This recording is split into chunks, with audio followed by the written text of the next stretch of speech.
राधे गोविंद। श्रावण मास चल रहा है और श्रावण मास के शुक्ल पक्ष की पंचमी को नाग पंचमी के नाम से जाना जाता है।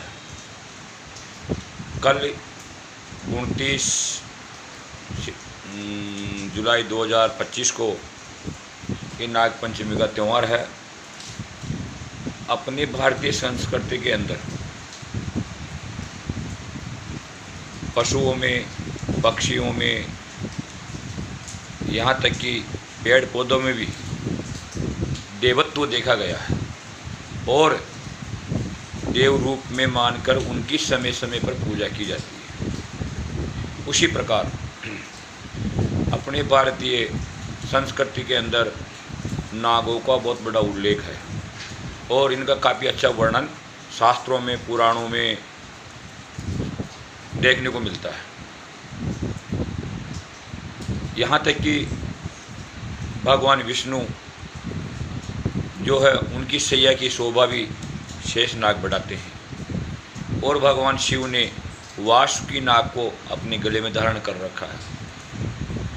और प्रथम पूज्य जो देव है भगवान गणपति, उन्होंने भी सर्प की यज्ञोपवीत धारण की हुई है।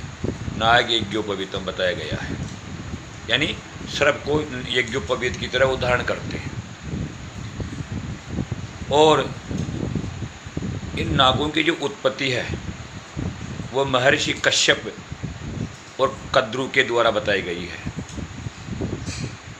और समय समय पर देवताओं ने भी इनको स्वीकार किया है या इनको धारण किया है। इनका महत्व कम नहीं है। वैसे जो नागों का मुख्य स्थान है वो पाताल लोक माना जाता है और नागलोक की जो राजधानी है वो भोगवती के नाम से सर्वविदित है, सब जानते हैं। भोगवती करके स्थान है नागलोक में जहाँ पर नागों की राजधानी कही गई है। इस श्रावण मास के शुक्ल पक्ष की पंचमी के रोज प्रत्येक व्यक्ति को किसी न किसी रूप में सर्प की पूजा करनी ही चाहिए। या तो वो हल्दी का नाग बना ले या गोबर का नाग बना ले, गाय के गोबर का, या अन्य कोई सांप की बामी पर जा कर के उसके पूजा करनी चाहिए। पत्थर के भी नाग मंदिर आजकल देखने को मिलते हैं। ऐसा करने से क्या होता है कि साल भर के लिए व्यक्ति निर्भय हो जाता है। उसके घर में किसी प्रकार विषैला जीव का काटने का प्रभाव नहीं रहता है और कभी बाह्य कोई जीव काट भी लेता है तो उसका प्रभाव इतना भयंकर नहीं होता है जितना होना चाहिए।